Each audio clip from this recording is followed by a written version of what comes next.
नमस्कार। आइए बात करते हैं मकर लग्न की कुंडली की कि मकर लग्न की कुंडली में कौन सा ग्रह सबसे शुभ एवं प्रबल राजयोग कारक होता है।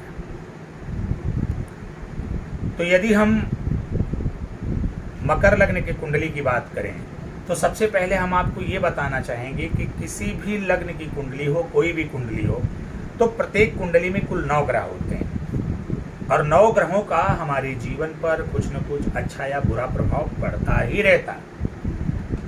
लेकिन उन 9 ग्रहों में एकमात्र कोई ग्रह ऐसा होता है जो हमारे लिए शुभ एवं प्रबल राजयोग कारक होता है। यदि हम उस ग्रह को पहचान लें कि हमारे कुंडली में सबसे शुभ और प्रबल राजयोग कारक ग्रह कौन है, तो उसका उपाय करके, उसका रत्न धारण करके हम अपने जीवन को सुखमय बना सकते हैं। तो चूंकि बात हो रही है मकर लग्न की, तो मकर लग्न में शुक्र सबसे शुभ एवं प्रबल राजयोग कारक ग्रह होते हैं। ऐसी स्थिति में हमें शुक्र ग्रह को शुभ एवं मजबूत करने का प्रयास करना चाहिए। क्यों?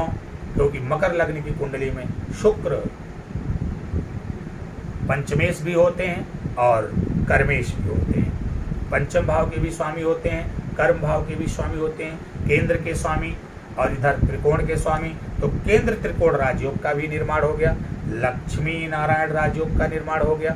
तो शुक्र यहाँ पर बहुत ही शुभ एवं प्रबल राजयोग कारक हो गए हैं। अगर शुक्र अच्छी स्थिति में है तो हमें अविलंब किसी ज्योतिषी से परामर्श करके उनका रत्न हीरा धारण कर लें, और अगर हीरा नहीं धारण कर सकते हैं, आपकी सामर्थ्य जो है आदेशित नहीं कर रही है, तो उसका उपरत्न आप ओपल अवश्य धारण करें।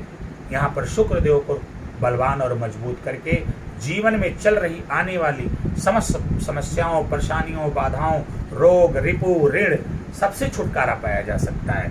नौकरी में कोई व्यवधान है, प्रमोशन रुका हुआ है, व्यवसाय ठप पड़ा हुआ है, नुकसान हो रहा है, हानि हो रही है, व्यवसाय की स्थापना नहीं कर पा रहे हैं, नाना प्रकार की समस्याओं से ग्रसित हैं, कर्ज कोष तले दबे हुए हैं, बीमारियों से लड़ रहे हैं, वृद्धि और विकास नहीं है, घर में सुख सुविधा की व्यवस्था नहीं है, लग्जरी नहीं है, तमाम अगर दिक्कतें आप हो रही हैं, तो यदि आप मकर लग्न के हैं तो मकर लग्न वालों आप अपने कुंडली में शुक्र को मजबूत करने का प्रयास करें। किसी अच्छे ज्योतिषी से परामर्श करके आप उनके रत्न ओपल को अवश्य धारण करें।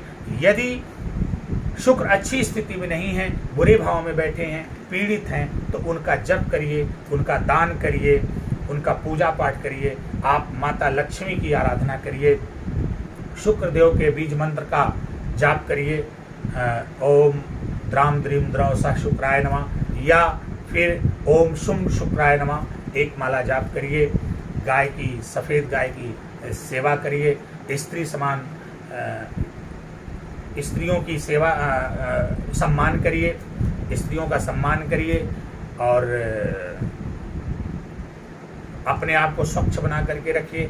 इत्र आदि का प्रयोग करिए और अपने विचार को उत्तम बना करके रखिए। लक्ष्मी माता की आराधना करिए। यदि आप ऐसा करते हैं तो निश्चित रूप से ये तय मान करके चलिए कि आपको जीवन में आगे बढ़ने से कोई रोक नहीं सकता। शुक्र आपके लिए परम शुभ, परम राजयोगकारी ग्रह हैं।